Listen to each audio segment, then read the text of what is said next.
And we are live. We are live. Welcome. Who is ready for a review?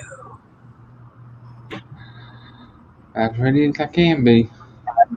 I am. Come on, come on. Yeah. Come on. Come on.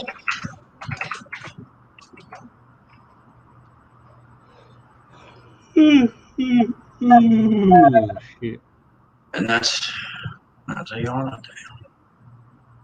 About time. What Trish said. Yeah, sorry, Trish. Well, Bill had to go get supper. Happy Speaking of, what you eating tonight, Bill? It's like a combo almost. Oh, nice. Nice. Some things are worth waiting on. Yep.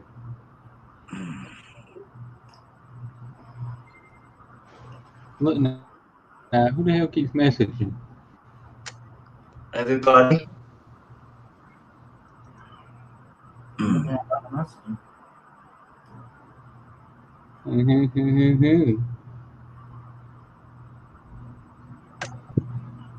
all right, so Oh. I guess we'll go ahead and get the show on the road, I guess. Okay. You ready or not? So everybody ready?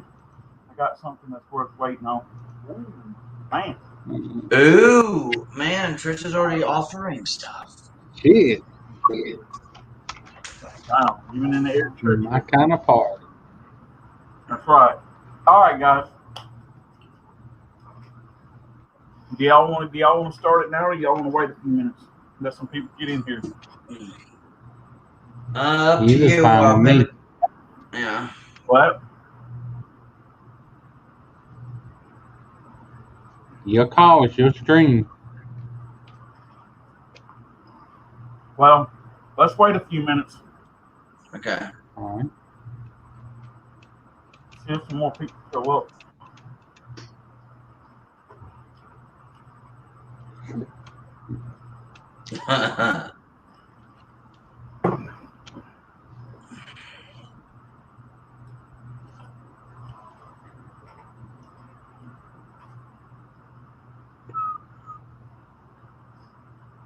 Produced by J. Joyce. Yup. That damn man's been with him for every album. What's that? J. Joyce. Been there for every album. Yeah, I know, right? Mm. He's worked good with Eric. But when you got a formula, why mess it up? I know, right?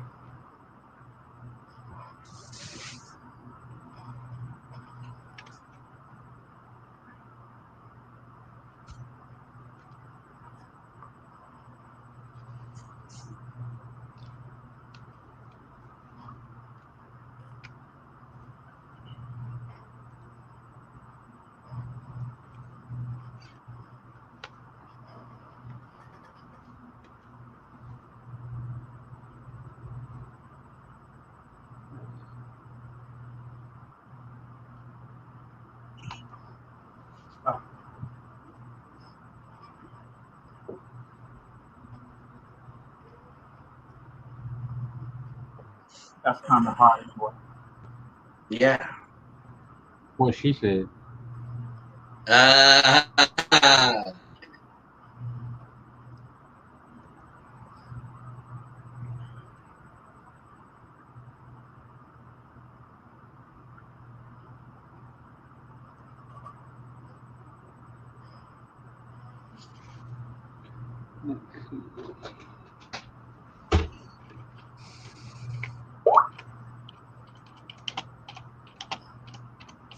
All right, so I guess there ain't no use to wait. If people gonna show up, they're gonna show up. If they don't, Alright. you know, That'll be all Bill's fault.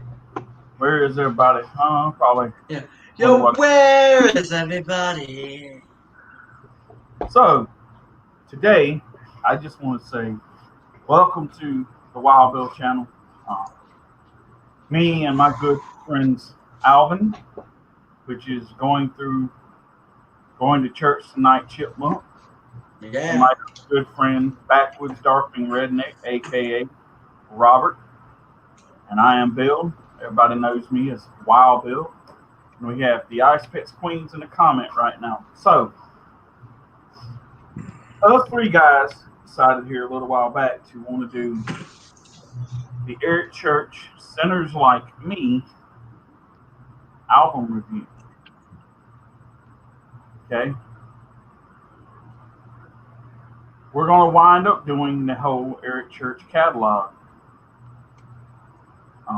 And this is the album here, Sinners Like Me.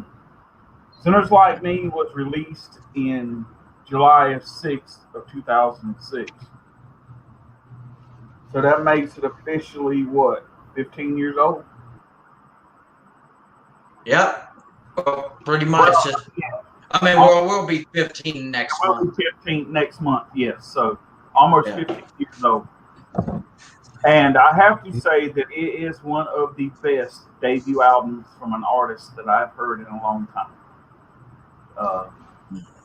It consists of 12 tracks produced by Jay Joyce.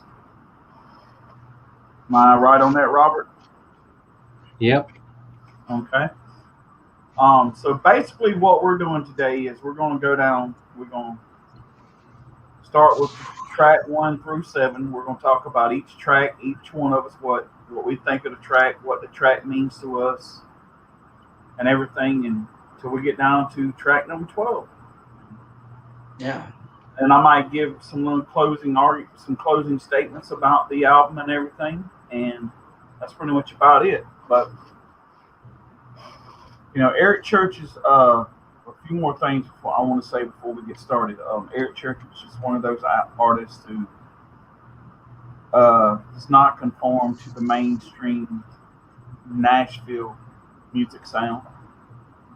That's why he is, I consider, the modern day outlaw, because he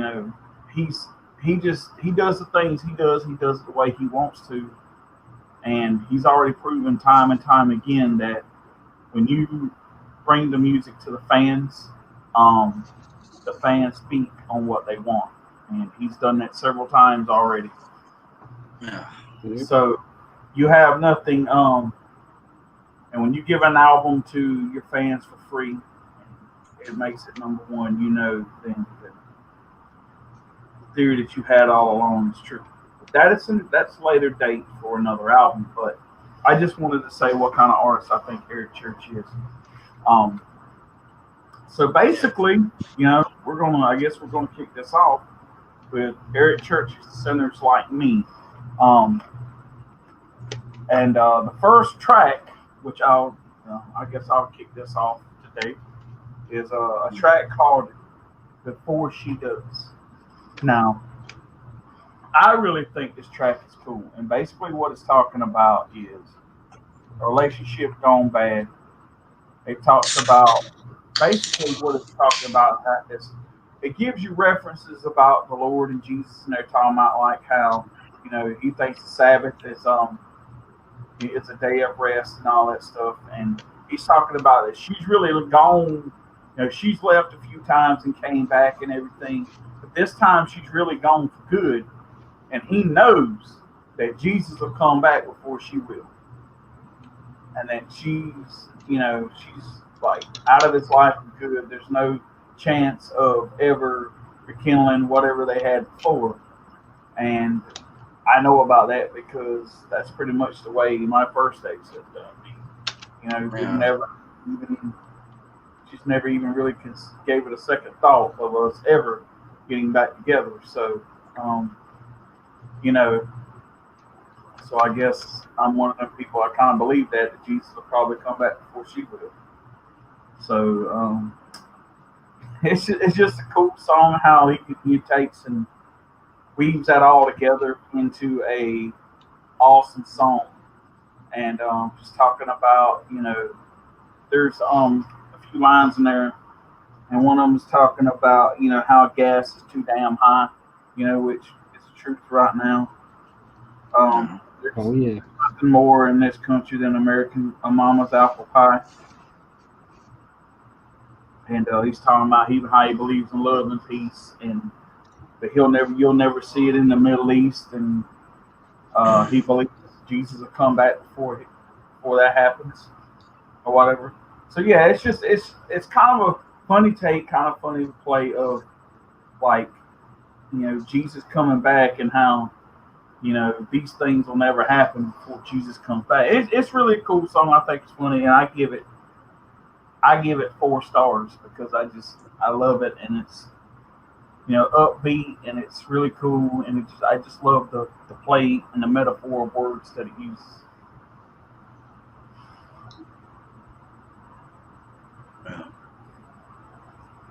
Okay, who's next?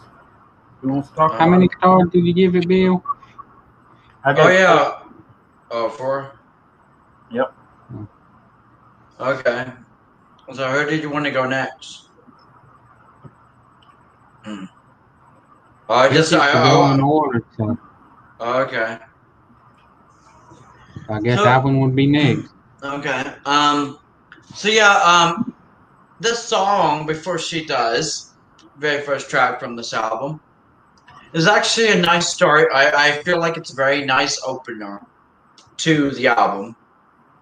Now, as I always do when I do an album review anyway, I always kind of relate it to like personal experience and everything. And sometimes, I believe it or not, I've actually felt that way, like about past relationships, especially one of my most personal, relationships, my longest term relationship. So, yeah, but yeah, I really love the message of the song, and even that the first verse where you mentioned about the gas being too high. I was like, that's relatable right off the bat. I was like, so that's why I was said earlier before we started the stream. I was telling these guys that I felt like there's a couple songs on this album that I feel like the world actually needs to hear more than ever because, at least a few of the songs on this album feel very relatable to current times.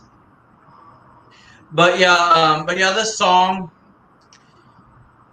I love the message, and I feel like a lot of people end up, in a relationship like that where how it ended like that, like pretty much that she's walking out for good, and there's no way she's gonna come back. And I love how he does say that he believes Jesus will come back before she does. Because let's face it. Sometimes that's life. When you fucked up in a relationship that bad. So, but yeah, I love this song. I would actually have to give it like 4 stars. I'm like really I want to say I'm pushing it because I kind of really want to give it like 4.5, but it's not exactly a complete 5 stars for me, but it's definitely pretty high up there. It's a really good song. I love it. So yeah, that's my take on it. I think you two summed it up pretty good. Yeah. I don't think there's anything else you can add to it. I'm being serious. Yeah. Well, that's pretty much how reviews are. Someone else always basically says it all. But yeah. But I do give it 4.5 stars. Okay, that's basically what I was wanting to give it. But I gave it 4 stars, just like Wild Bill. But yeah. Nice. So who wants to do the next track? If we're going in order, it'd be Alvin's turn. Okay. So yeah, the next track is Sinners Like Me, the title track. Now, basically, Sinners Like Me is a song pretty much about Eric's past and future, and how he knows, in general, he's a hard-headed guy who's made plenty of mistakes, but haven't we all? And I mean, because we're pretty much all sinners regardless of how we go through life. But at the end of the day, Eric knows that he'll be waiting at the gates with everyone else. And I felt that like it it actually kind of reminds me of the Brad Paisley song "Bigger Fish to Fry" or something, about how he knows like the devil's not going to come after him, that he's got bigger fish to fry. Like we're still all gonna, end up in heaven anyway. I mean, as long as we're a decent person, we haven't like killed anybody or not like murderers or anything. But but yeah, I love this song. Sinners Like Me. I love the message because it's very true in life. I love how I started it with the first verse saying, "I was 15 when my daddy's old man caught me halfway through my first beer. He laughed so hard when my face turned green. He said, 'You come from a long line of sinners like me.'" And I actually love that, like throughout the song where he says, "I come from a long line of sinners like me," because I mean, I feel like a lot of people in life will probably feel that way about their families or their ancestors, their history. So yeah, I actually really love this one. I love the message and everything. And this actually is a 5-star song, in my opinion, only because it's pretty much relatable. I know it's made sound cliche, considering a lot. I mean, this is a very true song. Like, in a way, true words haven't been spoken. But yeah, I give it 5 stars. So yeah, I guess you can say what you want to say, Roberto. Am I next? Oh yeah, I take it Yeah, you're next. Since I mean, I'll go last. okay. Oh, okay then. Well, I like the way it kind of tells a story about him, even though I don't know if he wrote it or not. I like the way it tells a story, and I can relate to it. Yeah, well, that's what I was saying. It was very relatable. Yes, it is. I would have to give it 5 stars also. Awesome. Nice. You done? That it? Yep, Okay. All right. quick and to the point. Yeah, straight to the point. Title Yeah. track. Okay. Yeah. Guys, I love this song.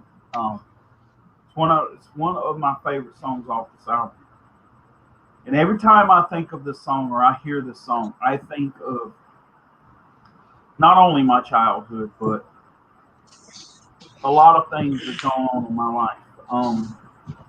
Sinners Like Me is one of those songs where, when you come from a long line of people that are, not necessarily bad people. They're just, they're the kind of people that they live a little bit on the edge. They have that outlaw mentality to them, and they sin a little bit more than most people normally would. But they're not the sins like they don't go out and kill people and do like rob banks and stuff like that. They live just a little bit outside that line, and maybe they drink a little too much on the weekends, or they do a little they party a little bit too hard and stuff like that. And maybe they're a little bit more rowdy than people normally should be.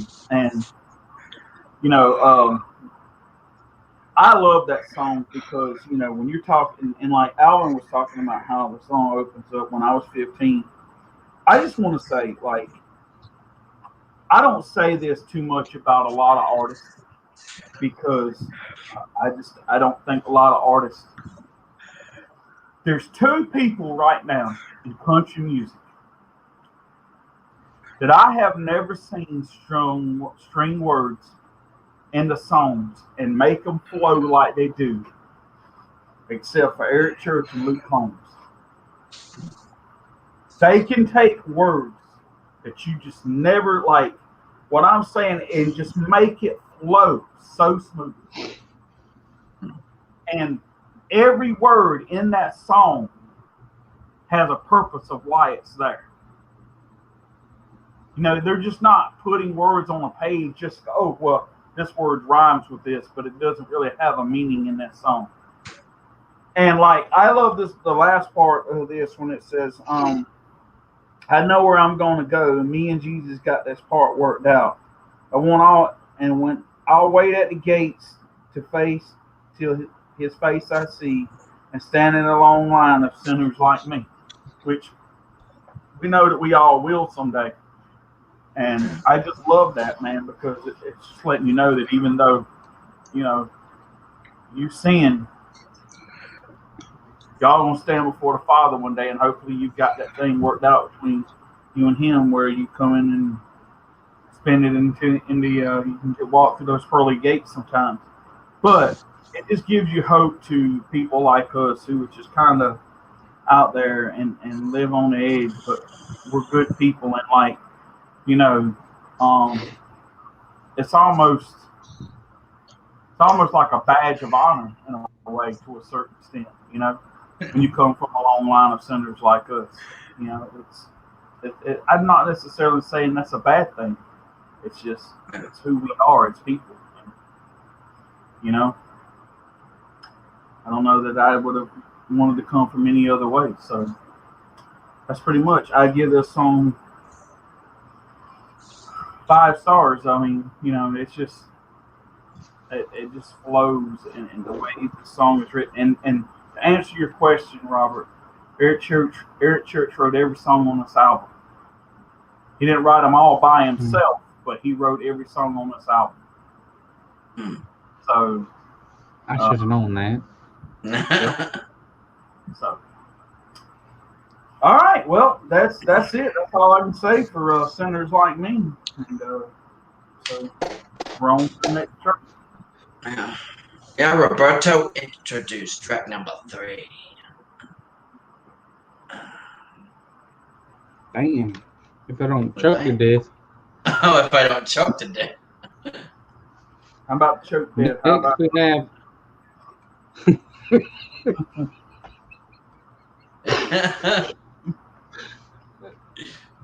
Okay. Next we have How About You? Well, I love the way that it kind of can. Well, hold on, I forgot what I was gonna say. My mind went blank. I should have wrote this down. Damn. This is hard. My mind completely went blank. Somebody go next so I can think what I was gonna say. I'll go ahead and go if that's cool. How about you? Okay. What I love about the song is this person knows who they are, and they ask the question, "How about you?" Like, for instance, like, I know where I come from. How about you? Like, it's basically about a song of being yourself. Like, I'll give you an example. I'm a country boy. I come from a small town in South Carolina. Probably one of the smallest county seats in South Carolina, if not the smallest. Probably one of the smallest towns in South Carolina. But through all that, and even though I spent, a decade or more living in New York, I know who I am. I know where I've come from. And I know my background. And I know who I am as a person. And like he says, I don't have to have, there's a line here where it says,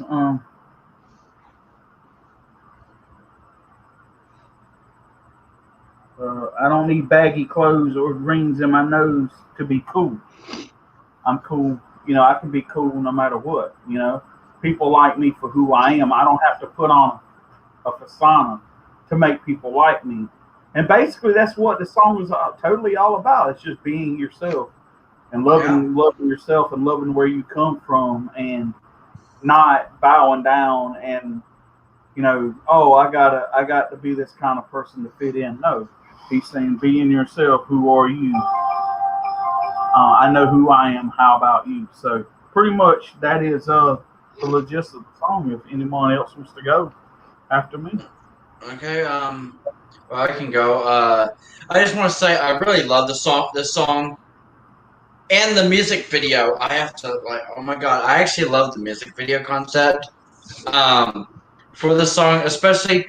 This was actually the song that, and the video was actually what introduced me to Eric Church because I was watching a lot of CMT back in like 2006 or so, or even before then.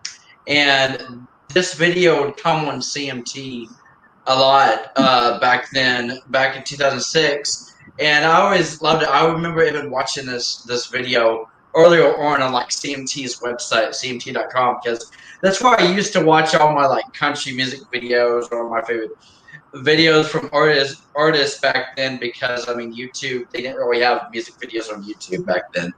Um, but yeah, I just love this song. I love the message. And one of my favorite lyrics from the song is actually I don't need baggy clothes or rings in my nose to be cool. The reason why I love that line is because I've always felt that way, and I would always see people wearing like baggy clothes and things like that. Like it's like they think they're you think you're hot or you think you're cool just because you're wearing like baggy clothes or your shorts under your ass or something. I don't know. It's like I mean, does you think that makes you look cool? Like you should just be. I love the message of the song that you should just be yourself, and being yourself is cool enough. I mean, you're good enough just being yourself. And I love Eric Church basically is describing basically how what he's fine with and what his life is like and how he is. But then he also asks you, "How about you?" Like basically saying how about you? I mean, are you fine with yourself like I'm fine with myself or something? So yeah, I love this song, the video.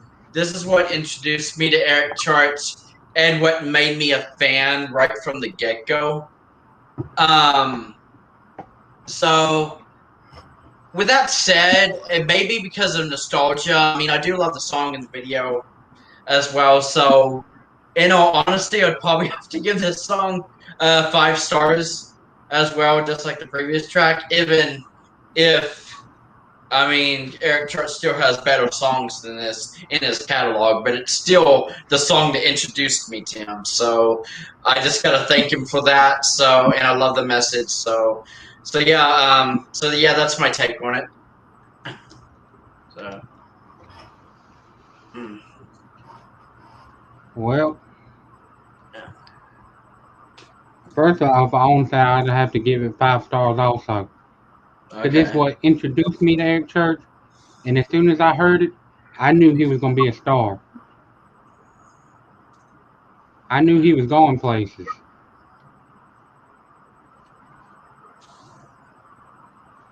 Even when he got kicked off that Rascal Flatts tour for playing too long, that's one of the reasons I started liking him even more. Because he was true to himself and wasn't going to take nobody's rules. Not that that's about the song, but you know. Nice. Awesome. That it? Yeah. Yeah. Yep. So yeah, I guess we're ready for track number 4. Yep. Well, track number 4 is called "These Boots." Now, Okay. this has to be probably one of my favorite songs off this album. I love this song because it talks about a man and a pair of his boots and the mistakes and the things he's done in life, whether they were good or bad, in a pair of boots. And there's nothing too more important just about in life to a country boy than a good pair of boots. Okay? You do everything in them, you know? Just about. I mean, seriously. I mean, there's nothing like when you think of, you know, to me, I think like your most two important pieces of thing is your boots and your hat. You know what I'm saying? And like I've had hats that I wouldn't get rid of because they had sentimental value in them. The places I'd went, the things I'd done, times I spent and who I spent them with a certain hat on. And I feel the same way about my boots. And I had boots for years that I never would get rid of just because I had the sentimental value of the things that I had done in my life in those pair of boots. And I love the one part, probably my favorite verse in the whole song is when he talks about these boots. It goes, these boots had. Wait a minute.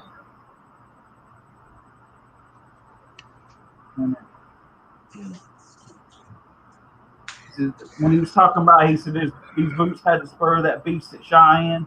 I thought these boots would make me a real man, but now I still drag my legs sometimes. That's what I'm talking about. It's like those things that you've done that you can't never go back and change, but they're a part of your life.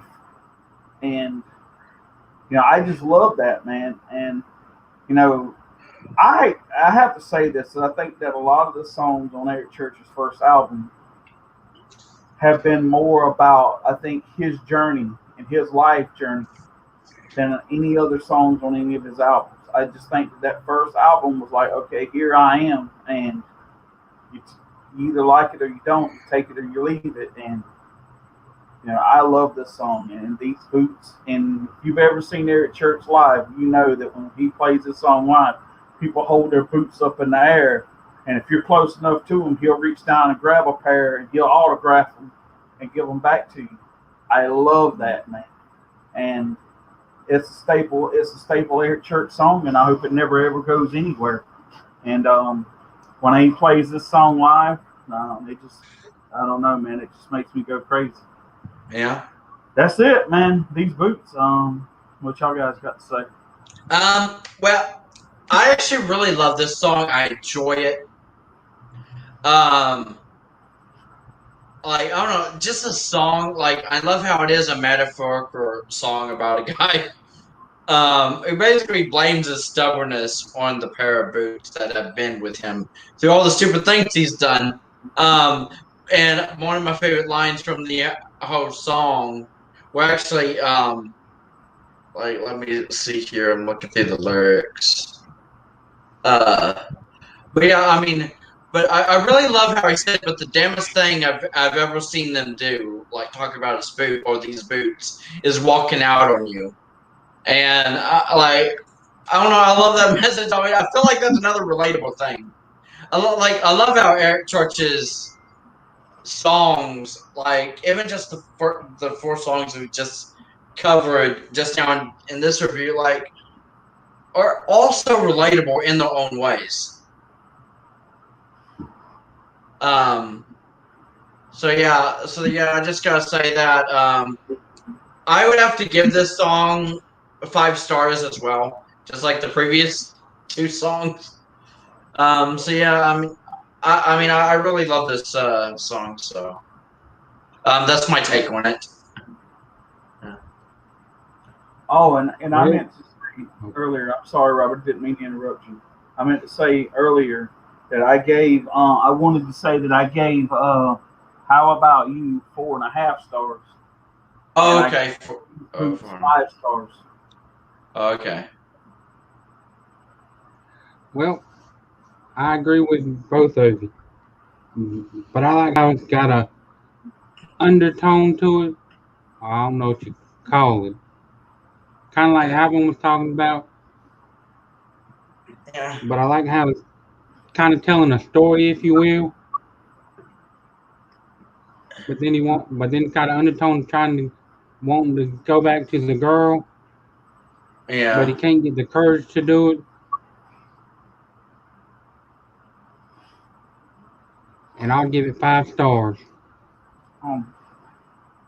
But before we move on from the song, I wanted to make one other comment. And I just thought about what you guys were saying. And if you look at this song, and if you could take it and spin it to adjust it or look at it in a totally different way, you can almost like the boots have their own personality and they're telling the story. in a way, kind of like, you know what I'm saying? Instead Yeah. of you're hearing it from Eric Church's view because he's singing and writing, but it's almost like, look, the Boots are telling the story about, like, because he was talking about like how they saved his, how that Boot hid that grass and saved his ass from those cops in Tupelo. You know what I'm saying? Yeah. And so it's almost like, in a way, the Boots are telling the story, and Eric Church is just kind of like listening to him and like agreeing with everything that it says.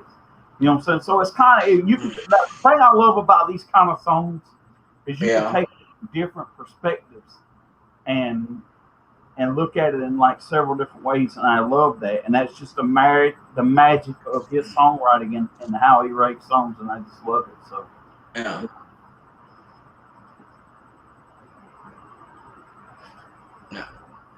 So you ready for track number 5? go for it. Okay, here we go. Track number 5 is What I Almost Was. Now, I love this song. Now, basically What I Almost Was, it's basically a song about a guy who was in a very different place than where he originally planned on being in the first place. And now looking back on his path through his life, he's very glad he took the turns he did. He realizes the value of life is found in the journey you experience and not the destination you choose. I love that like concept, like, because it's usually, I mean, life is usually about the journey, not the destination. Anyway, I've always loved that. In fact, I've always considered that one of my mottos in life. But I love basically how he sings like this. This is another kind of like story kind of song anyway, just the way he says, it was my senior year. I just turned 18. I was a Friday night hero with Division One dreams. I had an offer on the table, a 4-year ride till that 4th and 2 and 24 drive. Like, I mean, but yeah, he basically is talking about how he basically almost ended up somewhere else in life, or a completely different person than where than what he actually is, because he actually like thanks God pretty much at the end of the chorus. But I thank God I ain't what I almost was. Like he almost went down the wrong path or took the wrong direction or something. So, but yeah, I love this concept. I love this message because I've actually felt this way throughout my life. Believe it or not, there are times that even I've almost went down a dark tunnel or something, or just a dark path, as crazy as that sounds, only because, I mean, that's what depression can really do to you sometimes. Not saying that this is a song about like that, but I mean, but yeah, sometimes you actually do get back on your feet, and you actually do take a stand, put your foot down, and say that you're gonna be a better person, and then you actually become one. I mean, become a better person. So yeah, I love the message of the song, and because of how relatable it is, and I remember the first time I even heard this song, which was basically back in 2006, because I remember listening to this album soon after it was first released and everything. And I feel like don't know, I'm torn. I feel like I want to give it like 4.5 stars, but I'm going to be really generous and give it 5 stars. Just because this song just means a lot to me, but I feel like the whole album kind of does. And even preparing myself for this review, listening to the album for the review basically got me into that, like, a lot of memories came flooding back. I mean, as I should say. So that's one reason why I may be biased on some of these songs. Like, I'm just going to give it 5 stars just because of nostalgia or something. But this one in particular, I know it has to be 5 stars, at least to me. So, yeah, that's my take on it. So, yeah, what are your thoughts, Roberto? Well, I love the way it kind of telling the story of his life and what could have led different Yeah. had all these events not happened.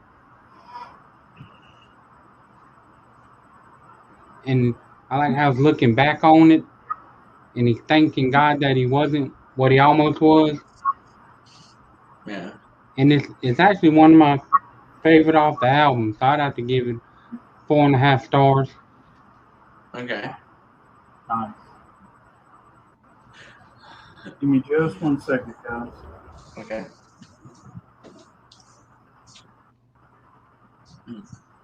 Okay.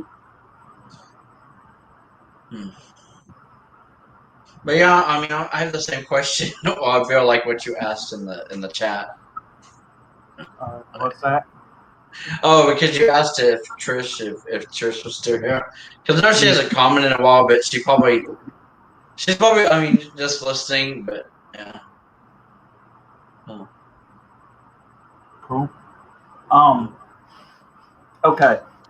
So, what I almost was. Yeah. This song, I think, if I've heard this right, now I could be wrong. I think this might be one of the most songs on this album that's actually more true to life for Eric Church, because I think some of the events in this song actually happened. But I love how it tells you a song, like story of how, like, anybody that's ever, I think, in my honest opinion, that's ever played football in their life and was anywhere kind of successful at it. Oh, I know Beer has heart and soul, but I don't know if Alvin or Robert. But anyway, they've always had this dream of getting a scholarship, getting a ride to college, going to college, becoming a star, get drafted to the NFL. Most football players' dreams. And I love that how when he was talking about, he had his whole life set up for him. And when he took that last play and messed up his knee, and then he talked about how he walked on the next summer and got cut because probably his knee wasn't as good as it used to be. He gets mad and flips off the coach or whatever, and whatever. And he was talking about how he had met this girl and could have been a CEO in some huge, probably Fortune 500 company, but that's not the life that he wanted either. He just wanted to play music and make people feel what he feels when he strums his guitar and when he writes those songs. I feel that way a lot of times. Like, I feel like sometimes I'm still searching to a certain extent of who I am, or or who all, but I am in a way.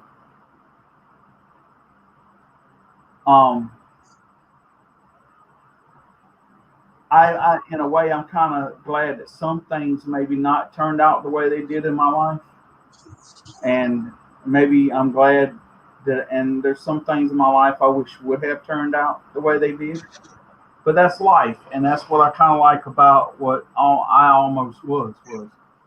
It's like all these things that happen in your life, and you just thank God at the end of it that you have something, and sometimes you kind of think, man, Lord, thanks for not letting me do that, because I don't think that would have made me truly happy in my life. So yeah, it's a great song, and I love it. And like I said, this debut album is just out of this world good, and what I almost was, to me, gets 4.5 stars.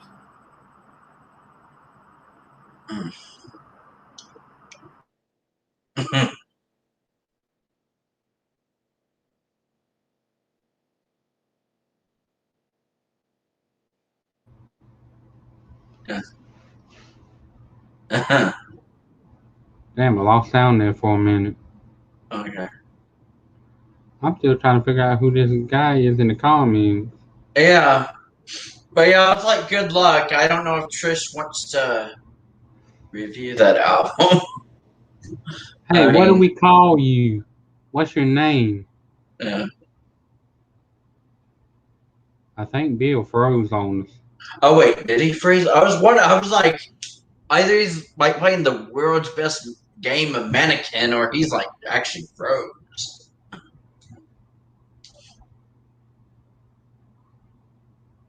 Well, damn, we lost him. He's gone.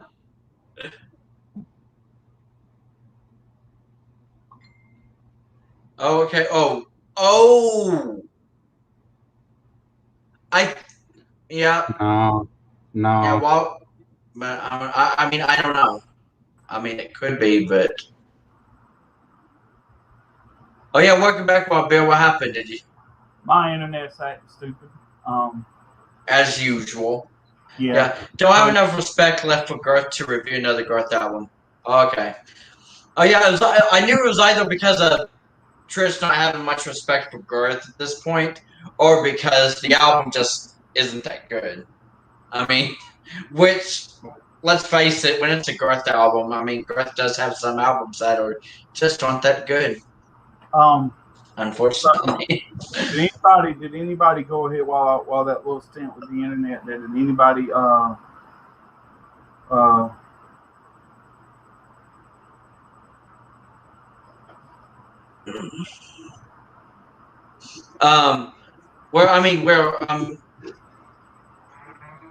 don't think anyone said anything after what you just said about the last song we covered, Wild Bill.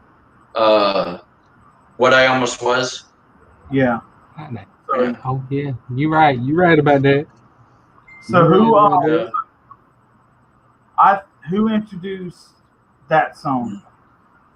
I introduced it. I introduced What I Almost Was, so I guess that would mean it's Roberto's turn again. Like to introduce the song. To me, that's the hardest part, because that's when my mind goes blank.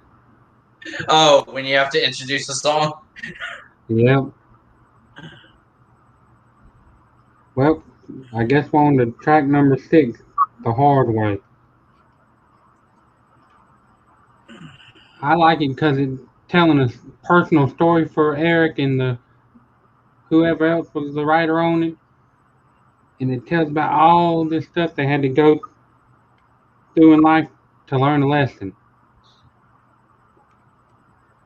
He had to do all these things just to learn the lesson. And my mind went blank again. See? I'm telling you. Robert, Yeah, well, we can come back to you then. Yeah, that's what I was gonna say. We could always see you. Yeah. Okay. So yeah, I guess you can say what you want to say about it, Wild Bill. Okay. Hard Way. I love this song for a reason that it tells you about. He wished that there was lessons in life that he didn't have to learn the hard way. And you always hear your parents talk about when you're younger. Oh, you're gonna learn that the hard way. You know what I'm saying? You're gonna say if you don't listen to us, you're gonna find out what that's like the hard way. And that's pretty much what it's about. It's about like being hard headed and being things and thinking you know it all. And then when things happen in your life, and you're like, because there's like a part in there where he was talking about how, he says, only fools take the time of day. They stay too busy. And like when he was talking about when his father was dying and that, how he stayed too busy and he never gave his father the time. But then when his father passed away, he wished he had that time back. You know what I'm saying? And then there's another part in there I love when it was talking about an ex he has about how he had to stand in the back of a church and watch her daddy give her to someone else. I don't know if that was if it was his doing because they broke up or her doing because they were broke up. But he probably had this vision in his mind of like, okay, I was stubborn and could have like, hey, let's try to work this problem out. It was probably like, no. So he didn't, and he's like, damn, I wish that was something I didn't have to learn the hard way. And I love that song, and it's a true to life song, and it's just one of those things where, I think you learn more things in life the hard way than you do the easy way. And so I'd have to give it 5 stars. I love it, man. Awesome. Well, yeah, I mean, I love the song. like as what Bill was saying, it's pretty much about a guy who wishes he would have learned some lessons without having to go through all the pain to learn them in the first place, which I can definitely relate. I mean, like, see, that's another thing. When I was listening to this album, that was one thing that kept crossing my mind the most when I would be listening to something preparing for the review, was that, like, how relatable this is. Like, not to mention how good it sounded. Like, this is an album technically from 2006, and it sounded more recent than that, as crazy as that sounds, even though it was like 15 years ago when this album actually came out. So that goes back to my statement, or well, I did make a statement earlier to these guys that Eric Church was pretty much ahead of his time. I mean, when he released this album, but yeah, I love the message. And like going back to how he's basically singing about how he wishes he would have learned some lessons. I mean, an easier way than the hard way, if that makes sense. I mean, for example, in the third verse, he wishes he would have learned to appreciate and show his father how much he loved him before his father died. Now it's too late, and he can't show him. But yeah, I love the message of the song. It's another 5-star. I mean, song. It's one of those songs that can kind of get you in your feels in some way, but at the same time, it's like you could just be like, "Yeah, I can relate with you, fella." Like, I mean, so yeah, it's just a relatable track, and that's just my take on it.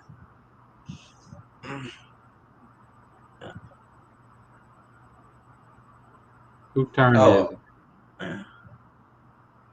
I think it's your turn, Robert. Like, about the song "The Hard Way." I like in the line where it says, "Regrets been known to take a beating, but I ain't in the mood for fighting back this evening."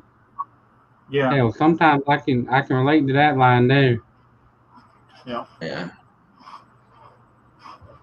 But I'd have to give it 5 stars because it's one of the best songs on the album. Well, damn. What? I was thinking, I mean, no. I mean, that is a good song. I don't think you're gonna get their name. Yeah, I was seeing the comment. Yeah, I was like, this does sound familiar, but yeah. And now that you say it, I've seen that name before in one of our streams. Yeah, that's what I did think it sounded familiar, and the profile pic seems familiar as well. So I'm pretty sure we know who you are. Even Tristan, oh, I got it. I know their name.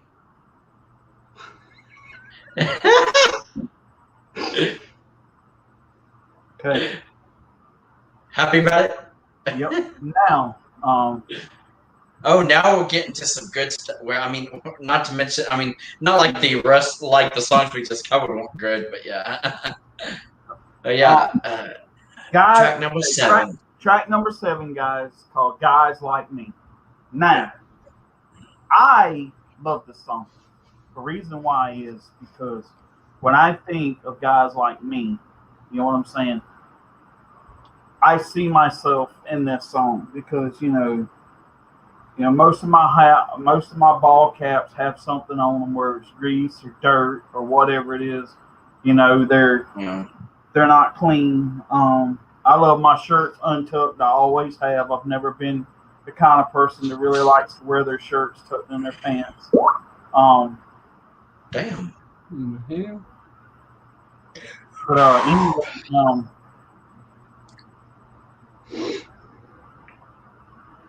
anyway, and it's just talking about how like I don't like to fight, but I ain't scared to bleed. You know what I'm saying? Like I'm not a fight person. I don't like to fight, but if I have to, I will. And if it comes with bleeding, then I guess that's what comes along with it. Yeah. Ooh, me. Awesome.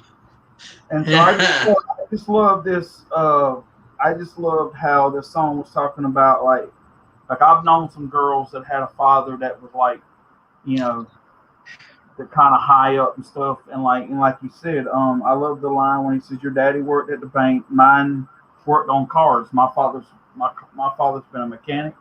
My father's drove a truck. My father's worked construction. My father's done a lot of things in his life." And I love the other part where it's talking about you went to college and I pulled graveyard. But then the same kind of girl that you would think would want that kind of guy that was like all wearing suits and ties and stuff like that. The guy that's going to go to some big company and become a CEO. No, she wants to be the guy that's like down here, just a good old country boy that has maybe don't have a lot to offer, but he thanks God every day that there's girls out there that loves guys like him. And I just love that song. And it just when I look at that song, and I remember this was like I think the second song I'd ever heard from Eric Church. And when I heard this song, I was like, yeah, I could relate to that song. But that's pretty much all I got to say. And to me, it's another 5-star song. Yeah. Is that right for me to go? Sure. Okay. This song, oh my God. Now, this is one of the songs I was talking about where I was telling these guys that you may be surprised.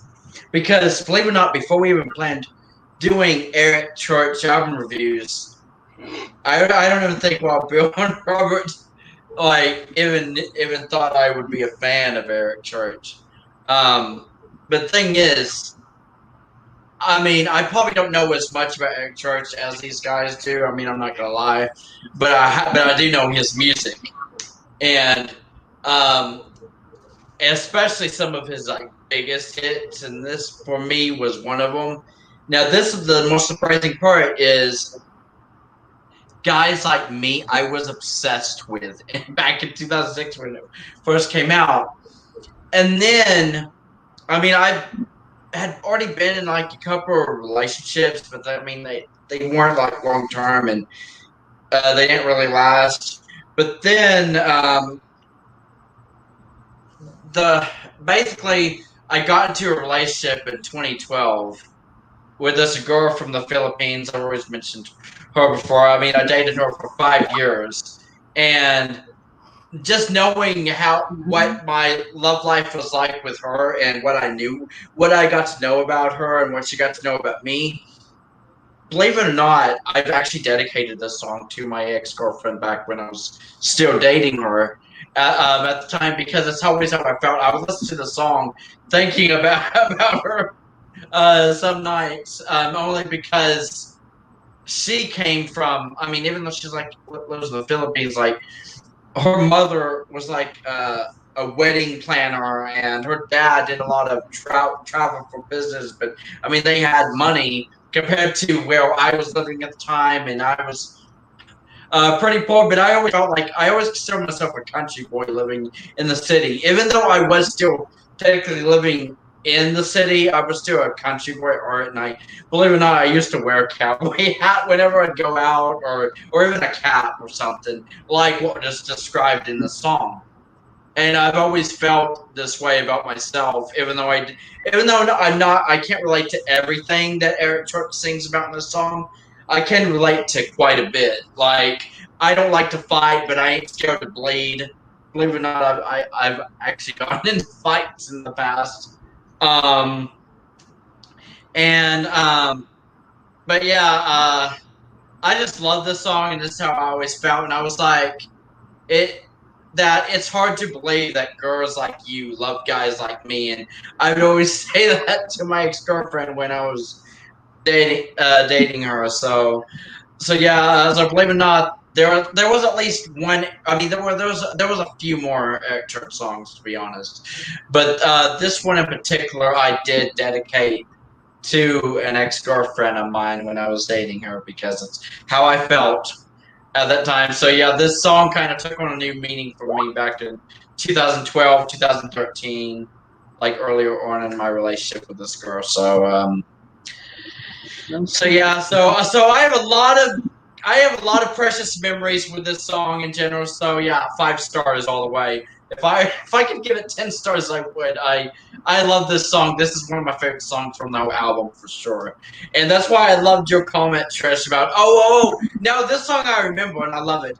And I think it's because CMT also played the hell out of this music video, the music video to the song when it came out. And so yeah, a lot of nostalgia, a lot of feelings, and this song is just one of my favorites from Eric Church, not just from this album, but in all of his catalog. This song would probably be in my top 10 favorite Eric Church songs of all time. Not even kidding. So yeah, I just gotta say that I love this song. So yeah, when planning this review, that's why I was really excited about being able to talk about this one particular song. As crazy as it sounds, but yeah, that's my take on it. It's been 5 stars for me. But, yeah. So yeah, what's your thoughts, Roberto?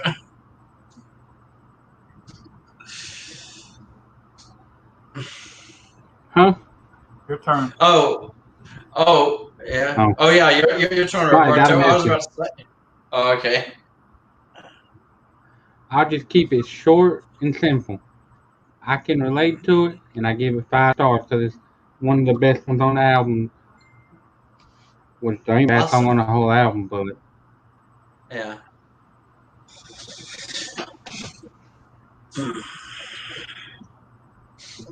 So yeah. So was it my? I mean, do I introduce the next one? Yep, sure do. Okay. Just want to make sure I haven't lost track. Okay. Oh yeah. Track 8. Orange Sinners Like Me. It's called Lightning.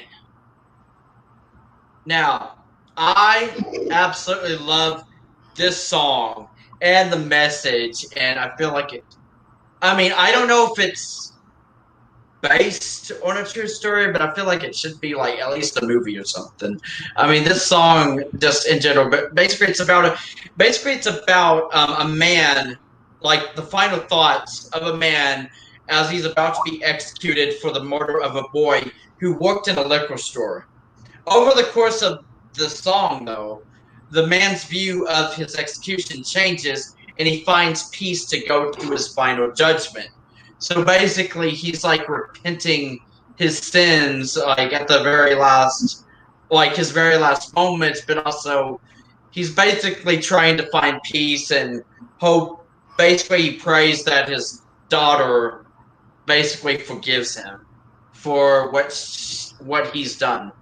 I love the message of the song, like about how he's singing about how he just has his final meal and that they're getting ready to set him free, and that like in the first verse, he literally says, "As the devil guards my door, I hit my knees in search of Jesus on a cold jailhouse floor." I don't know. I love this sentiment. I mean, about basically listening to a prisoner's final thoughts, or a murderer's final thoughts as they're about to be executed in prison. And I mean, like pretty much in the electric chair. And I love how he even talks about, like, towards the final chorus of the song, how he basically sings about how tonight he's going to ride the lightning to his final judgment day. And I remember when I think the song actually has a video to it. And I remember reading in the comments, and I don't know if this is true or not, because I don't really follow like what other country singers say, but I did read that someone said that Luke Combs actually said this was his favorite Eric Church song. So I mean, I don't know. I feel like Robert would know that since they mentioned Luke Combs. That so but Okay, awesome. And I honestly consider this one of my favorite Eric Church songs. So it's kind of crazy how 2 songs in a row on this album I feel like may be in my top 10 favorite Eric Church songs of all time. It's guys like Me and Lightning, which I think is kind of cool. I mean, it's just from his debut album. This is his debut album, mind you. So yeah, 5 stars for me. That's all I gotta say. That's my take on it. So yeah, what are your thoughts, Robert? Well, I love the line. I don't think there's any truer words ever been spoken. I love the line where he says, "Every life owes a death." That's what the Bible says, Yeah, and I like how it's kind of a spooky story song yeah. because I like them kind of songs. And I just found out that he wrote this song after watching The Green Mile, so that makes me like it even more. Oh, the Green Mile. That's 'Cause what that's I my thought favorite of. movie, or one of I them. didn't. I was gonna mention that, but I didn't know. I didn't want to compare things. But that makes me love the song even more. I was literally thinking about the Green Mile when listening to the song because it reminded me of that final moment with the guy in the Green Mile when he was getting executed. Like I don't like the dark. Like I don't know. Just that movie. Just oh my god. But yeah, that makes me love it even more. So yeah, definitely one of my favorites. And I know Phil will agree with this one. I think it's one of his most underrated songs, and I give it 5 stars. And I'd give it 10 if I could. Awesome. Yeah. Guys. Okay. Now we're about to get to some preaching. I agree with. Hi, country fan. Oh yeah, she hey, said- Now this is my favorite song on the entire album. yeah. And yes, it is. It is my. I remember the day I heard the song, and first thing I thought was, Merle Haggard. Another thing I thought was, okay, this guy's got some outlaw in him, right? Because this is not a typical song that your typical country artist would do. And it's one of those kind of controversial songs that just kind of like, you know, people just don't take chances on.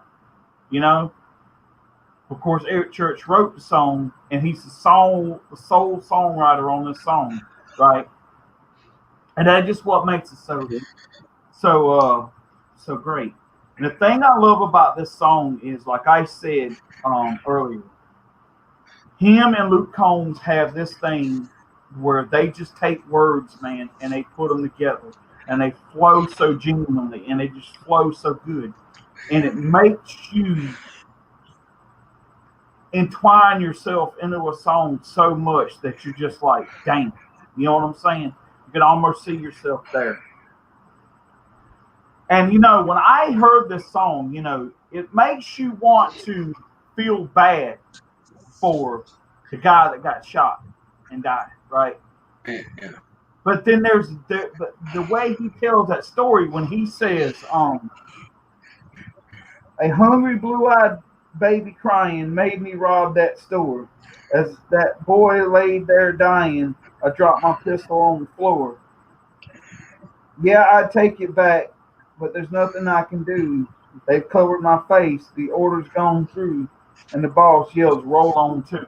See, that line, that whole verse right there in this song also makes you feel like, well, were they starving?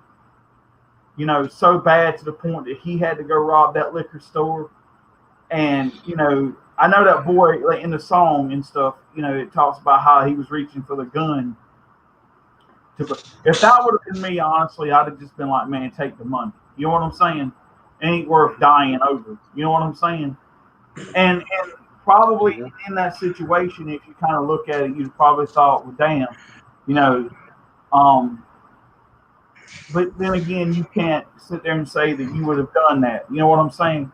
I just love this song, and it's just, oh my God, every time I hear it, I get goosebumps. It's so well done, and I love how like the first part of the song just has this kind of eerie acoustics to it, eerie and acoustic guitar sound to it, and then a little bit later in the song you just hear the way the instrumentation just comes and it's almost like it soaks into the song. I'm gonna tell you what, I agree with Robert. This is a 5-star song, hands down. If I could give it 20 stars, it's just that damn good of a song.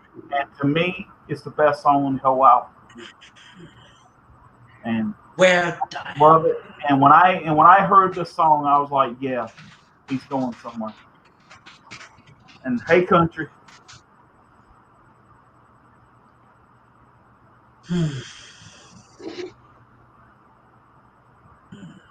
But yeah, Hey Country fan, welcome to the pot pie.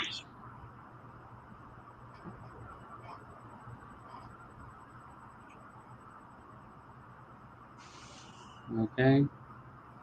So I don't know. So yeah, to next. All right. So you want to continue the album? Yep. The next one. What's going on? This should be Okay. I think Robert's song. Okay. I'm gonna let one of you do it because I'm not good with the introductions. My mind goes blank. Okay. Well. Okay. Here's what I'll do. I'll read the song. Watching from phone while. Okay, Trish. Okay. Okay. This song is called "Can't Take It With You." Now, since I introduced the song, I'm gonna let Robert tell what he thinks about the song. That's the part where my mind goes blank. Yep. Oh. So you want one of us to go first? Mm-hmm. Go ahead, Alvin. Okay. Well, can't take it with you. Oh my God! I love how this is another one of those songs on the album that just feels relatable right from the get-go. The first time you hear it, you're like, "Oh, I understand this. I've been there." Like pretty much that. Basically, this is a song breakup about a guy talking about at how good his relationship was, and now thinks that the old saying, "You can't take it with you when you go," is wrong because she took his heart with her when she left. And I felt like I've been there, felt that, like, just, yeah, I really love the message of the song. It's very relatable situation, especially when you're in a relationship with someone and it's hard to get over them, like, even after, like, they leave you, and you still feel like a piece of you is missing, and like how she basically left part and she's like gone, and I don't know, you basically feeling like empty inside in a way. So yeah, like part of you is missing, like your other half isn't with you anymore. So yeah, I love the metaphor about that saying, "You can't take it with you when you go," and how that message is wrong and not accurate at all. So yeah, this song for me is 5 stars again. Just so relatable. Like a lot of songs on this album, like basically with songs on this album, like what I almost was in the Hoid Way, and like then Can't Take It With You. Like all 3 of these songs together are like about relatable topics or relatable feelings that people go through in life, whether it's in a relationship or like a family relationship or just like your home life, reminiscing about your childhood or your upbringing, things like that, just things you've been through. So yeah, 5 stars at least for me. Can't Take It With You. Yeah, just relatable.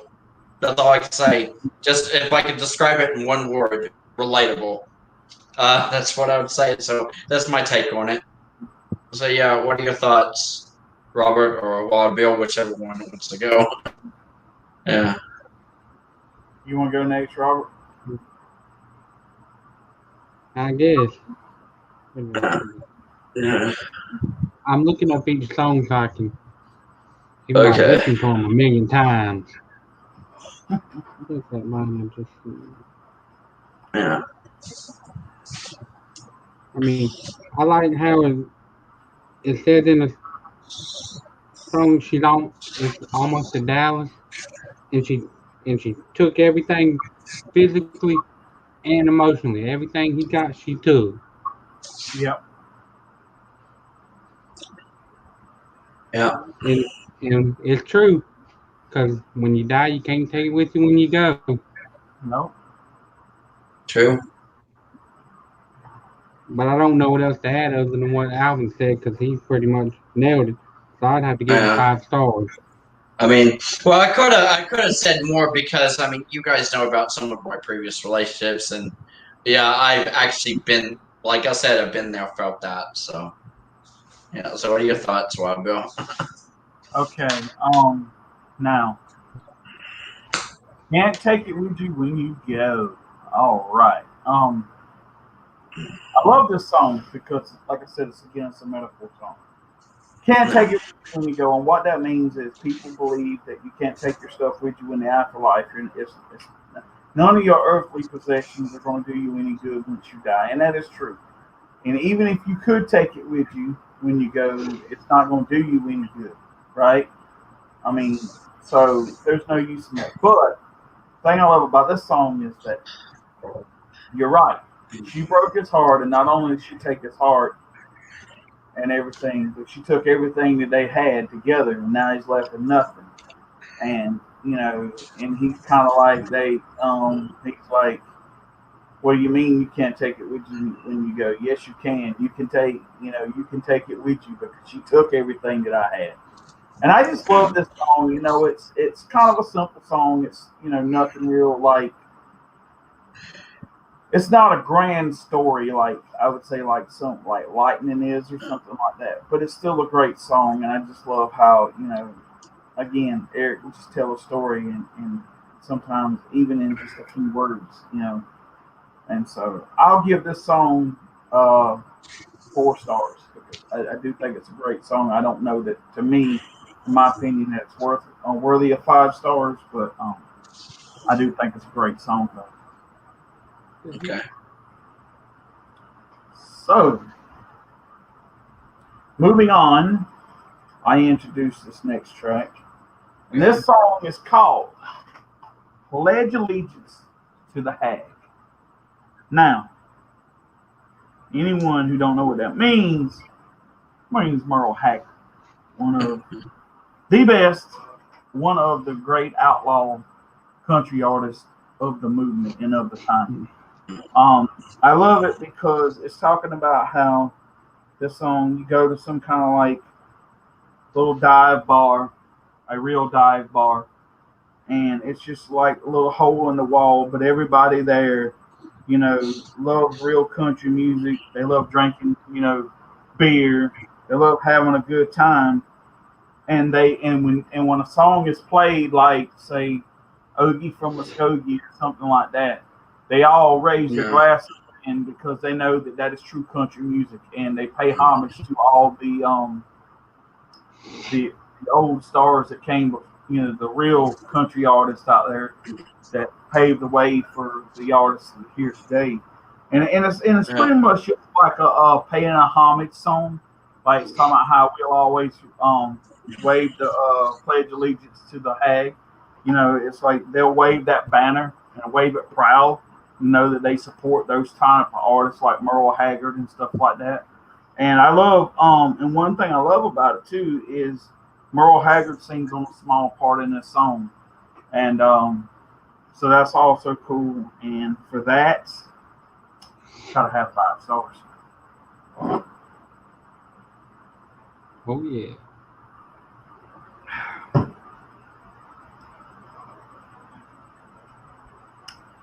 Damn, did Alvin freeze? Alvin, you there? He's playing mannequin. He may have froze. Yeah, I think I there's believe something he wrong. did.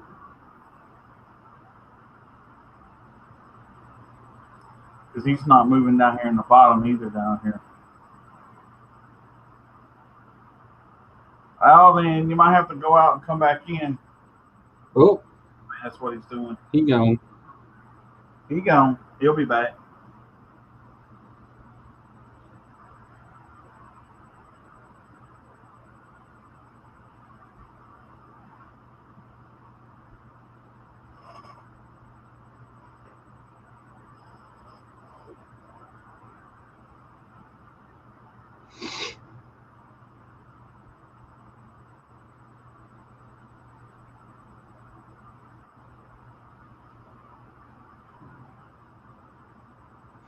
Hmm.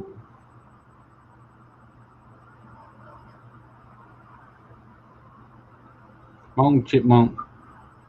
Well,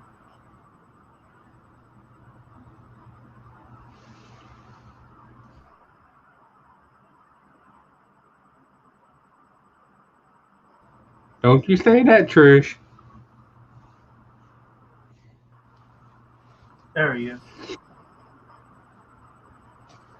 Welcome back, Alvin. Don't Sorry. speak like that. Oh, it's okay, buddy. It happens, man. No biggie. Oh, okay, I Hey. don't know. For some reason, I lost internet connection or something. Like, so. Hey, Wild Bill, if you want to, you can move him back up to where he was, so we can keep it in order. Okay. All right. Yeah. So, did we finish talk, I haven't even talked about the song yet. So, who was next about talk about Pledge Allegiance to the Hag, or did you finish talking about it? Yep. I had finished. We were waiting on you before you froze. Oh, Yeah. okay. So yeah, let me see. But yeah, I love this song. I love how it's like a homage to like Maura Haggard and because I assume that Maura Haggard was like one of like Eric Church's idols and stuff. Like you said, Wild Bill, and but yeah, I also love how it's about small town American values and things like that. So yeah, I love this song. I love how it's sung. I do love how he even says it though. I pledge allegiance to the hag. But yeah, I think I would give this one 4.5 stars. Not a complete 5, but it's still a really great song from the album. So yeah, that's pretty much my take on it. It's not like one of my absolute favorites, but I mean, I do respect it and like give it all the appreciation it needs because it really is a great song. Okay. All right. Yeah. I love how he pays respect to the legend in this song, and I respect him even more for respecting the legends of country music, because not too many artists these days actually do. And the line, I like Merle Haggard's line in the song, and that's what y'all can do with me when I die. You can take me back to where I'm from, but don't cry for me. Just put a quarter in the jukebox. That's great. Hey, I'm being serious here. Yeah. Don't cry for me when I'm gone, because I'll be in a better place. And for me, this song here is tied for my favorite Eric Church song of all time. So I'd give it 10 stars if I could, so 5. Oh.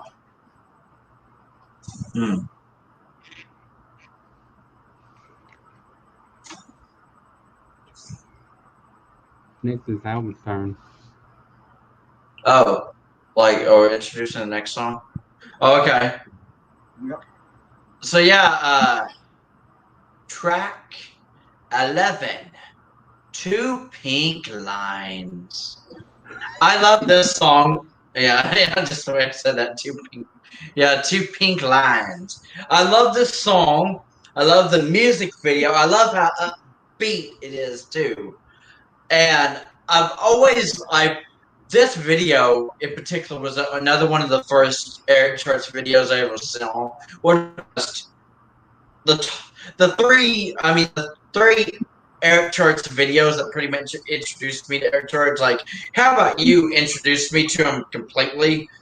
But I remember 2006 watching like music videos and like early 2007, and I remember that Eric Church also released videos for like Guys Like Me and this song, Two Pink Lines. And so yeah, this song is actually another song on the album that I would consider possibly one of my favorites.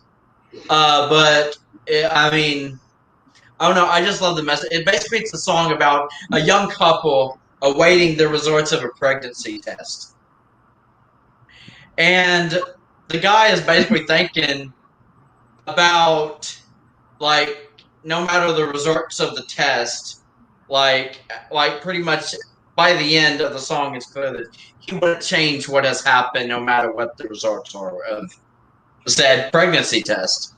But yeah, I love this message. I mean, I feel like it's relatable to a lot of young couples, especially there. I mean, that basically got busy earlier in life, and then like end up with the woman getting pregnant, and then like possibly starting a family. So yeah, I mean, I feel like it's very relatable. I mean, that's, believe it or not, there's some couples in my family that it probably most likely can relate to. So yeah, I love it. This song, definitely 5 stars for me. One of my favorites. I love how upbeat it is. I even love how cheesy. I guess the music video is kind of cheesy or corny at times, but I mean, I still really love it though. It's it's like a fun time, even though it's about a somewhat serious subject. I mean, because like you're gonna have a baby, or you may be having a baby. So yeah. But yeah, I love this song. 5 stars for me. That's basically my take on it. It's definitely a very 2000s-ish music video as well. But yeah, that's my take on it. So yeah, what are your thoughts, Robert? Oh shit. Yeah. Oh, my bad. Trish, you gotta stop that. You got to stop that now. Wait, You Trish, can't keep doing that. what's Trish trying to do? Sex Robert? No. That's funny. Mm. Damn, Trish, now you made my mind go blank. Well, damn. What were we talking about? Two Pink Lines. Oh yeah. Yeah, if you remember that song. That's one of Eric's good one, which is Oh I yeah, don't it's think like it's bad. yeah, like of course I remember it. Go ahead, Wild Bill. Come back All to right. me. Okay. Two Pink Lines is basically a song about a guy and a girl. I'm not necessarily saying they were a couple. I just think that it was probably a summer. They probably hung out together. It was a fling. They didn't use protection. And now the girl's period's late. She thinks that she might be pregnant. And so they go to the store and get a pregnancy test, and now they're sitting there waiting on 2 pink lines. Okay. Thing is that I think just about every guy on the planet, sometime form in his life, can just about relate to this song. Okay. You'll always sometimes you can, and it's not even your intention, and you can slip up, and so the whole funny thing about it is it's one of these songs that's just kind of, it makes fun of the situation, but it's a serious situation. But see, the way he does the song is he puts a funny twist to it, but he's putting a funny twist to it because it's a serious situation. And sometimes even in the most serious times, you got to look at the funniness of some things, or the funniness of like, okay, I don't know. It's kind of hard to explain, but I like this song, and I think it's a great song. But I actually heard this song at one time was kind of controversial for Eric Church because of just his message and everything, and and like there's a line in the song where he's talking about around here or something other. If you wait on, how's it go? It says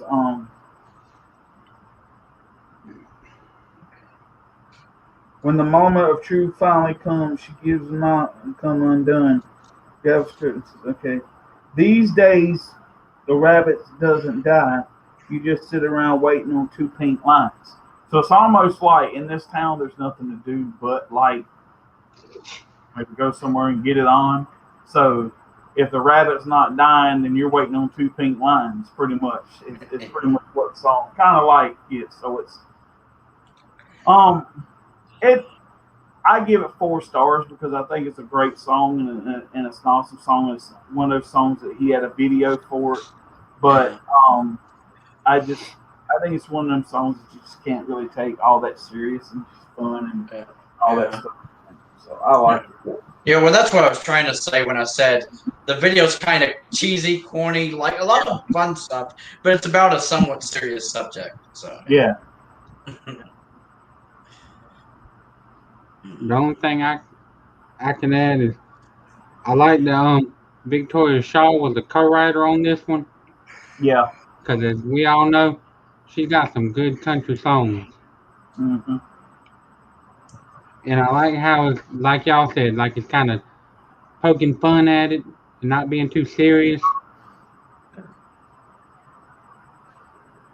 And I would give it 4.5 stars. Okay. Nice. I can't believe it. We're at the last song, Wild Bill. Happy about it? Yeah. So that makes, I think this is Robert's song. Okay, yeah.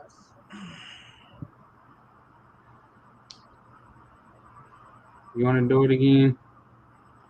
Okay, this song is track 12, the last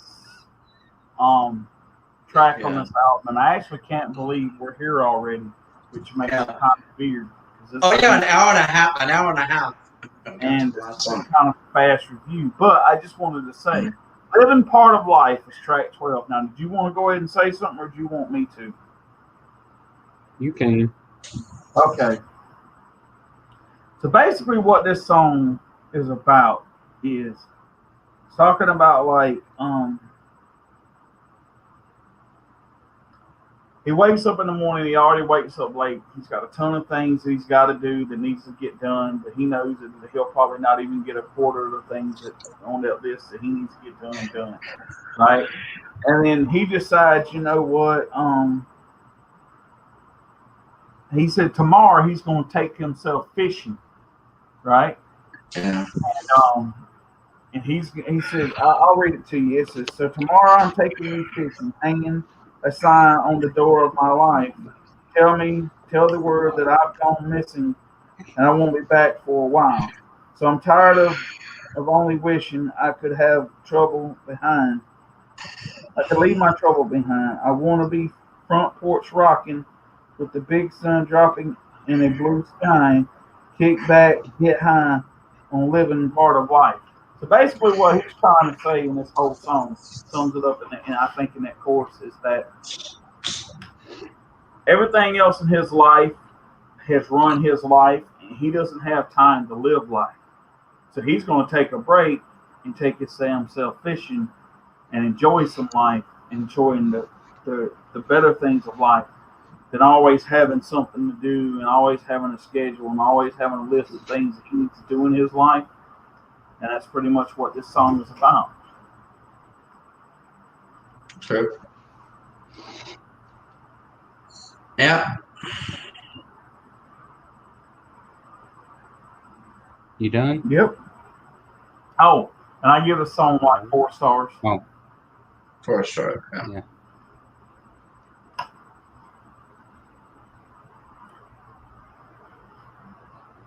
Who's next? I don't know. Did you want me to talk about the song before you talk about it, Robert, or? Yeah, you can go. Okay. Living part of life. Yeah, I really love this song. I love the message, and I actually do love how it's about how people get so involved with what they have to do to provide for their families that they forget the most important parts of life or living and family. Like you have to take care of yourself and your family before any of the rest of it. Um, but yeah, I've always believed this message, and I know that it kind of reminds me of. See, sometimes I will use like a movie reference or something if it reminds me of something. But this particular song, just because of the message of the song, I mean, I love it. Eric Church is like, I need to take time for me. Like like it doesn't matter. Like I mean, if you're being worked to the bone, I mean, you deserve a day off every once in a while, or you deserve to be able to do something with your family for once. Instead, like maybe you're planning on doing something with your family, but every time that you make plans, it's like, oh, my job's calling me, or I gotta work. Like, I mean, but it's the same old excuse over and over again. So sometimes it's like, I know you're like risking your job in the process, but sometimes you do really need to take a day off and actually do something for yourself, or if you have a family, for you and your family to do that. You're not worrying so much about like, oh, I got another day, another dollar, I got to work. Like, I mean, but yeah, I love the message of the song. The reason why I bring up movie references is because it reminds me a little bit of pretty much the moral of the story. I know it was mostly meant to be a comedy movie, but it did have some serious moments that really hit close to me, and especially because of what I've seen go through in my own family with tragedy and stuff. But it kind of reminds me a little bit of the moral of the story of the movie Click, starring Adam Sandler. That pretty much family comes first. You shouldn't worry so much about your job. Like Adam Sandler's character in that movie, he basically kept putting off like plans with his family because he was so worried about his job or being promoted. Like, oh, I gotta work. I want to make all this money to support my family. But sometimes you need to take time to actually spend time with your family. Otherwise, you're losing time. Um, so yeah, I love the message of the song. So pretty much the moral of the song, like, is to basically live your life, like basically doing the living part of life, and I love pretty much the message is also clear as day. Basically, that family comes first, or life comes first, like living comes first. If that makes sense. Like, don't focus too hard on work, especially if you know you've already worked your butt off.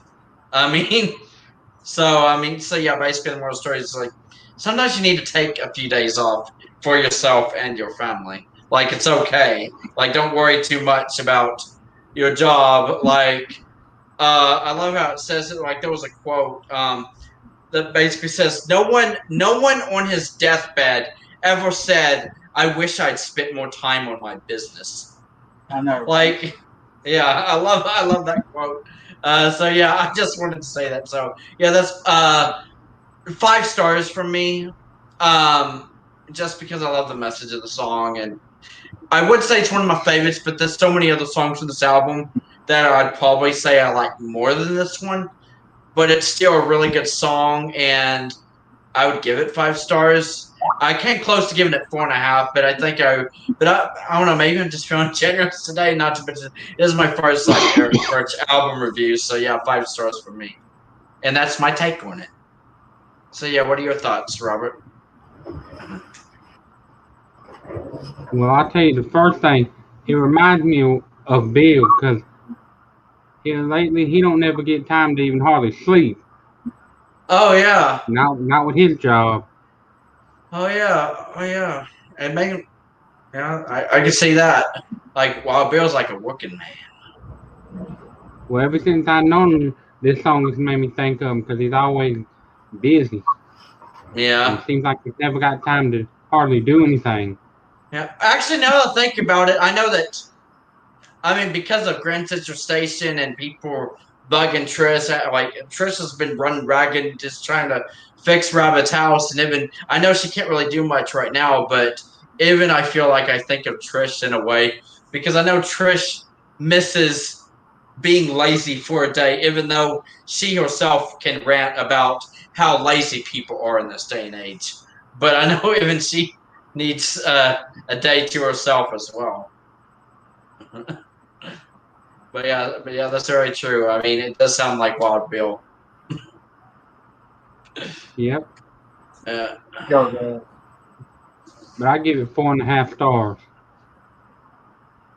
nice. Okay. Well, that wraps up, I guess, our church album reviews. Well, not really. It doesn't really wrap it up, but it wraps up the songs. On I this album. for this album, Yeah. I wanted to take a few minutes here and just kind of talk about the album in general, the artwork and the cover and everything like that. So I'm gonna do one more thing before we go here. I'm gonna bring Yeah. the album back up on the screen just for a minute here.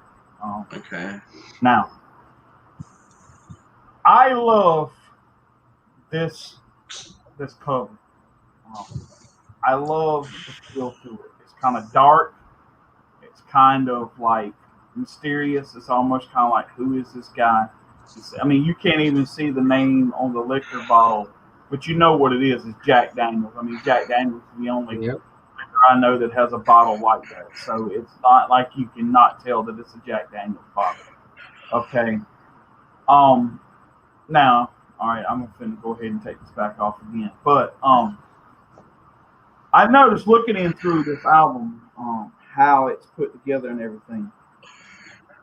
A lot of the photos are dark, and some of the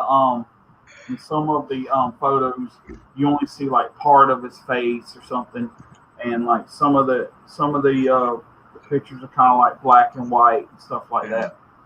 This album gives me the feel of Bruce Springsteen's "Darkness on the Edge of Town" album, just by like the cover.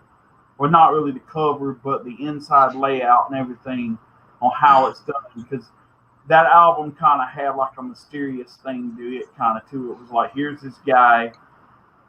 He's rugged looking. He's, you know what I'm saying? He's like, although at the time Bruce Springsteen was kind of an established artist then. That was the album to me, I think, that really put him on the map. Well, actually, it was Born to Run, but it still kind of had this like a mysterious kind of feel to it, and that's what I get out of this first record here when I look at the artwork and the layout and everything of the album. But I'm gonna tell you what, for a debut album that was released in 2006, I think that album is relevant. You know, almost 15 years later, because it's one of those albums that's kind of timeless, and it fit in I think in any part, like any decade. And I really do think that maybe album was right at a point in this where you feel like this album was kind of ahead of its time, you know, just by the way it was made and everything. And there's nothing bad I can say about this album at all. I mean, you know, I do want to say that, you know, you find albums nowadays, a lot of them have maybe 3 or 4 really good tracks on them, and the rest of it's filler. There's not a filler song on this album. Just about every song on this album could have been a potential single, and probably some of them should have been, but hindsight's 20/20, right? Well, that's all I have to say about the Eric Church debut album, Sinners Like Me. Yeah. If y'all got y'all like to say, then that'd be cool. Well, I was just gonna ask. So, did we decide not to give like top fives or anything like that? So I mean, that's up to you guys. Y'all want to do that? That's cool. okay. Well, yeah. I guess in general, I was just gonna say, I love this album, and I totally agree with you. There was no filler track. Like, there was not one song. This shows you just how different of an artist Eric Church is compared to Garth Brooks. I mean, besides the fact he doesn't have Hootad like Garth, but like this album had no filler. Like there was not one song on this album that actually bored me out of my mind, like certain songs of some Garth albums. I'm not gonna if you seen some of the reviews I used to do with Tristan, then you know what I'm talking about.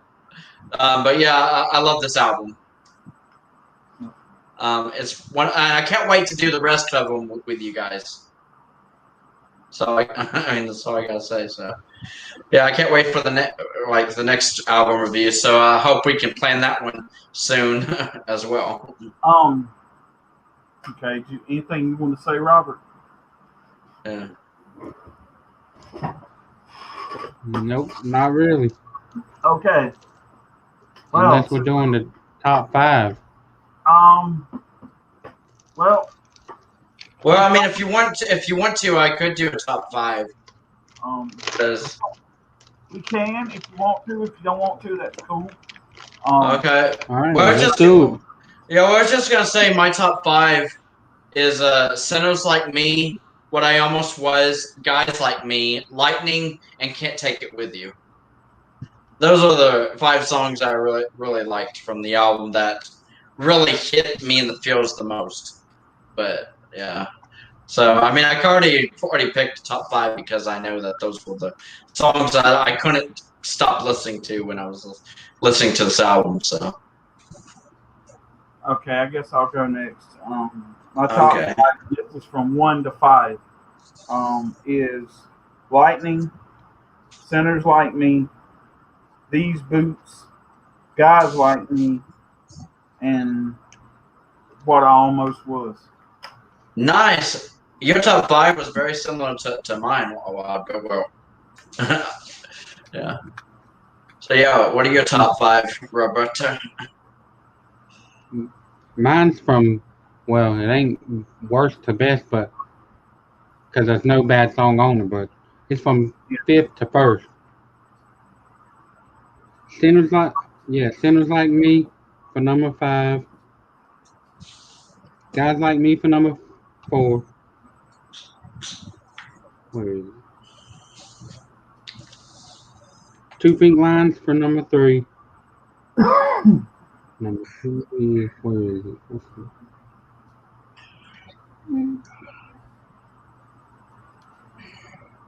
I guess I'd have to put Living Part of Life, and number 1 is a tie, because I can't choose between these 2 songs at all. And it's Lightning and Pledge Allegiance to the Hag. Awesome. There you go. Awesome. Nice. Okay. Now that we're done with this part, question is, do we want to sit here in this stream tonight and decide when we want to do the Carolina album review, or is that something y'all want to wait after later on and talk about? Because I will say this, I think I have plans for the 3rd of July, which is a Saturday. We were talking about going to the beach that weekend, or maybe for a day or 2. So that would leave, I think it's the 17th and the 31st. The 17th and the what? And the what? And the 31st. Oh, okay, 21st. 31st. Oh, 31st. Okay, I thought you said. Huh? Whatever works for you. Yeah. Okay. So we're going to shoot for July 17th. Okay. Eric Church sophomore album, Carolina. Carolina. So we're gonna do that, and hopefully, that'll no hiccups, and we can get that done. And that's pretty much it. Thank you, people who watched this, or watched this later, or was in the chat or whatever. Appreciate it. Thank you for showing up. I wanted to do these reviews for my love of Eric Church, a guy who has,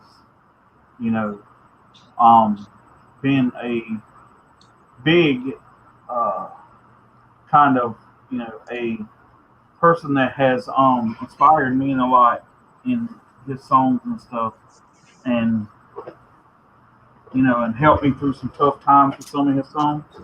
So I really appreciate that.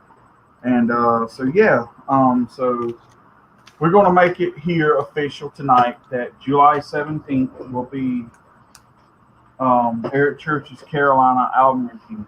And things change, we'll let everybody know. So thank you. Have a good night. And that's all I have to say. Nice. You guys got anything you want to say?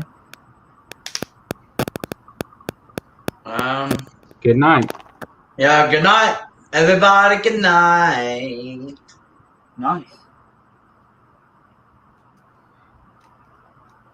All right, then. Well, there's Trishy Wishy. Yep. So I'm actually just gonna end the stream, guys, and we're just gonna all hang out. Is that cool? Cool. Works for me. All right, then. So not everybody, and we'll talk to you later. Good night, everybody.